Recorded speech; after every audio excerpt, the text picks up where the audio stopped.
dan nyalakan loncengnya. Thank you. Happy watching. Halo semuanya, welcome back to my channel. Kembali lagi di channel YouTube aku, Nisa Variansyah. Oke, aku mau ngucapin terima kasih banyak pada yang sudah subscribe. Dan untuk yang belum subscribe, silahkan subscribe terlebih dahulu.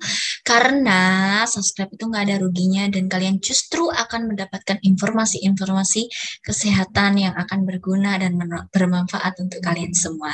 So don't forget to subscribe, like, and comment. Thank you. Oke, pada kali ini kita akan membahas tentang gambar nih, udah ada gambar spoiler ya. Gambar tentang cacar ular. Jadi orang-orang itu pada nyebutnya cacar ular. Benarkah kalau melingkar, iya kan, dapat mengakibatkan kematian? Apakah benar? Nah, kita akan bahas. Pada dasarnya ini adalah nama medisnya herpes ya kan. Biasanya orang ada yang udah tahu ini herpes. Nah, ada yang juga menyebutnya adalah cacar ular. Oke, kita akan bahas. Nah, jadi apa sih yang dimaksud dengan cacar ular? Cacar ular adalah penyakit kulit yang disebabkan oleh reaktivasi virus Varicella zoster. Nah, di mana virus ini virus yang sama yang menyebabkan penyakit cacar. Jadi benar kata orang cacar itu cuma kena sekali, benar cacar air cuma kena sekali. Tapi kalau kedua kali itu namanya reaktivasi dan biasanya berupa herpes zoster karena penyebabnya adalah varicella zoster. Jadi disebutnya adalah herpes zoster ya. Sebenarnya cacar air itu emang pertama kali kena ke orang dan satu kali kena ke orang. Tapi apabila dia memiliki keadaan imun yang rendah, maka dia akan menjadi herpes zoster. Gambarnya juga agak berbeda sih sebenarnya ya kalau dari cacar air ya kan. Tapi nggak terlalu jauh berbeda. Cacar air kan lebih ke isinya agak lebih besar dan isinya air kayak gitu kan. Kalau herpes zoster dia lebih fokus ke melingkar atau tidak, maksudnya bukan melingkar ya, tapi menyebar di satu sisi daripada tubuh itu gitu ya kan. Yang ini yang biasanya dimitoskan kata orang kalau sampai itu lingkaran atau lingkaran bintik-bintik itu menyambung, maka orang tersebut tidak akan selamat. Nah, itu sebenarnya juga kita akan bahas nanti ya, apakah benar. Nah, oke, kita akan bahas tentang apakah penyakit ini menular. Jawabannya adalah penyakit ini dapat ditularkan ke siapapun, ya kan? Termasuk yang belum memiliki kekebalan terhadap cacar air, ya kan? Terus kalau dikaitkan dengan sekarang, apakah sudah ada vaksin untuk cacar air? Iya, vaksin untuk cacar ada, ya kan? Nah, tapi biasanya tidak semua orang itu sudah vaksin, tapi biasanya juga masing-masing orang sudah pernah sekali kena, gitu loh. Jadi kalau sekali kena jadinya cacar air, tapi kalau dia sudah berulang kali, jadinya herpes zoster. Kenapa? Karena virus ini, virus varicella zoster, itu dia tidur atau apa ya bahasa awamnya tidur apa sih? Dorman seperti dorman gitu loh. Jadi tidur tidak aktif dalam waktu yang lama itu di saraf. Jadi biasanya yang terkena memang satu sisi gitu, ya kan? Nah, terus penularannya gimana? Biasanya penularannya melalui kontak langsung, ya kan? Biasanya kontak langsung pada orang yang sakit, seperti itu. Kemudian siapa saja yang beresiko memiliki atau terkena cacar ular, ya kan? Nah, untuk cacar ular ini karena dia reaktivasi dari varicella, jadi dia reaktivasi dari virusnya cacar air, jadi orang-orang yang memiliki imun rendah, ya kan? Yang pertama adalah orang tua, yang mana biasanya adalah usia 50 tahun ke atas, ya kan? Kemudian yang kedua adalah dia menderita penyakit tertentu yang dapat melemahkan sistem imun. Contohnya apa? Diabetes, ya kan? Itu juga dia akan melemahkan imun, ya kan? Kemudian penyakit autoimun, SLE, ya kan? Jadi kalau misalnya nih ya, Anda dalam satu ruangan, dalam satu rumah, Anda terkena daripada cacar ular, tolong kalau misalnya ada satu rumah itu ada orang yang usianya di atas 50 tahun, ya alangkah baiknya Anda isolasi mandiri. Maksudnya gimana ya? Nggak keluar kamar. Karena dapat menular ke orang yang usianya lebih tua tadi, kan kasihan. Terus apabila ada yang terkena diabetes, nah itu juga ya usahakan jangan bertemu, jangan kontak lah ya. Kemudian yang ketiga adalah menjalani perawatan kanker. Ya kan kalau orang yang menjalani perawatan kanker otomatis kan sistem imunnya kan dilemahkan karena kanker kan selnya aktif berkembang tuh. Jadi imunnya dilemahkan. Nah, ini kan juga rawan terhadap reaktivasi dari varicella ini. Kemudian penggunaan obat-obatan imunosupresif dan terapi steroid jangka panjang. Terapi steroid jangka panjang orang-orang yang minum obat radang seperti itu ya kan. Obat yang disebut dengan kortikosteroid itu kan dia menekan imun. Misalnya nggak selalu sih, masalahnya nggak selalu orang itu misalnya gini dia habis transplantasi. Nah itu biasanya dia juga minum kortikosteroid untuk mengurangi dari sistem rejeksi dari organ yang ditransplantasi tadi. Kemudian orang-orang yang habis operasi misalnya seperti itu lebih baik dihindari apabila Anda memang terkena penyakit ini, ya kan? Kemudian orang yang stres dan gangguan psikologis kronis, ya kan? Orang yang kalau tekanan bebannya banyak, stres, jadi imunnya juga rendah, ya kan?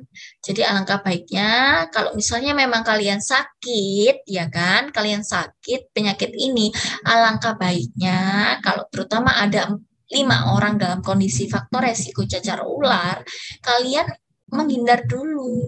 Jangan sampai kalian itu menularkan kepada orang-orang yang beresiko terhadap cacar ular ini. Seperti itu. Oke? Oke, selanjutnya gimana sih gejala dan karakteristik dari cacar ular? Nah, untuk gejalanya ini biasanya khas memang selain dilihat langsung di kulitnya ya kan, ada juga rasa yang tidak enak pada kulit. Contohnya adalah nyeri dan kulit menjadi sensitif. Nyeri biasanya nyeri karena kan dia memang virusnya kan dia dorman tidur yang lama dalam waktu yang lama itu dia tidur di syaraf, mengendap di sarafnya sehingga ya biasanya manifestasinya jadi nyeri seperti itu. Kemudian yang kedua adalah kelelahan, sakit demam. Kemudian ini biasanya ya tanda-tanda ini ya, tanda-tanda infeksi ya, demam itu, kemerahan, demam seperti itu. Terus gampang lelah, kemudian ada pun juga sakit kepala kayak gitu. Nah, kemudian muncul ruam kulit berisi cairan yang disebut dengan vesikel. Dan ini cirinya dia bergerombol dan dia membentuk memang seperti ular, ya kan? Tapi bukan ular beneran karena dia memang seperti melingkar gitu ya kan. Nah, ini gimana sih karakteristiknya? Karakteristiknya yakni yang pertama ruam dapat terjadi di wajah dan badan, ya kan? Dimanapun terutama yang kontak dengan orang yang terkena. Kemudian ruam di tubuh bagian atas biasanya akan menyebar secara horizontal, ya kan? Ini khasnya ya, horizontal berarti ke samping. Jadi dia nyebarnya ke samping seperti itu. Kemudian ruam di tangan dan kaki biasanya akan menyebar secara vertikal. Jadi kalau misalnya di ekstremitas atau di alat gerak itu dia secara vertikal dari bawah ke atas. Tapi kalau di badan atau tubuh ya kan dalam artian mulai dari bawah leher ini sampai dengan batas kaki, maksudnya batas paha itu dia menyebarnya adalah menyamping atau horizontal. Ini contohnya. Gambarnya seperti yang di cover. Nah, kemudian gimana cara mengobati cacar ular? Nah, karena penyakitnya tadi akibat virus atau virus, jadi obatnya adalah antivirus. Tapi sebenarnya dia konsepnya adalah virus itu self-limiting. Jadi dia bisa hilang apabila dia memang keadaan imun kita membaik. Jadi kalau terkena ini jangan stres, ya kan? Perbaiki imun gitu. Nah, Kalaupun tidak bisa, baru kita bisa berikan obat antivirus, ya kan? Contohnya seperti asiklovir, ya asiklovir bisa. Tapi ini tidak boleh dikonsumsi sembarangan, apalagi sekarang pandemi ini juga nggak boleh. Karena ini sebenarnya obat-obat yang bersifat membunuh mikroba dalam arti bakteri maupun virus itu harus didapat dari resep dokter untuk mencegah daripada resistensi alias eh, tidak mempannya obat lagi atau bakteri tersebut sudah kebal kayak gitu ya kan. Nah, ini biasanya cara pemberiannya memang dimulai dalam jangka waktu 72 jam setelah terjadinya gejala pertama seperti itu. Dan ini diminum selama 7 sampai 10 hari. Ini cirinya obat-obat antimikroba, misalnya antivirus ataupun bakteri itu harus diminum dalam jangka waktu tertentu karena kan dia diharapkan itu dapat benar-benar membunuh daripada si virus itu. Nah, kemudian untuk meredakan nyeri dapat digunakan obat pereda nyeri. Contohnya seperti paracetamol. Paracetamol juga bisa merangkap menjadi obat anti demam. Kemudian ibuprofen untuk anti nyeri ya. Antidepresan ini ya maksudnya kalau misalnya dia over ya kan, nyerinya dikit tapi dia merasanya seperti banyak. Tapi ini juga tidak bisa didapat gampang-gampangan. Antikonvulsan juga, kemudian obat kortikosteroid. Nah, kortikosteroid ini tidak disarankan terlalu digunakan karena dia pengobatannya ini virus. Virus itu biasanya dia suka daripada kortikosteroid. Jadi apabila memang sudah sangat-sangat parah, biasanya baru dipertimbangkan untuk diberikan kortikosteroid. Seperti itu. Oke, cukup sekian untuk paparan singkat penjelasan tentang herpes alias cacar ular. Dan apabila kalian ada pengalaman, silakan di-share di kolom komentar. Itu banyak sekali orang-orang yang kita saling belajar, kita saling share untuk masalah-masalah kesehatan juga tidak apa-apa. Dan apabila kalian masih ada yang dibingungkan atau masih ada yang ingin di-requestkan lagi ke saya tentang topik-topik apa lagi seputar kesehatan ataupun hal lainnya, silakan DM di Instagram saya @nisafariansyah. Ataupun kalau yang belum paham tentang materi ini dan ada pertanyaan pribadi, silakan japri di Instagram saya. Insya Allah akan saya balas. Dan itu sudah banyak sih yang sudah mendm saya dan apabila saya membuka langsung saya balas memang. Tapi ya kalau slow respon berarti saya ada kegiatan.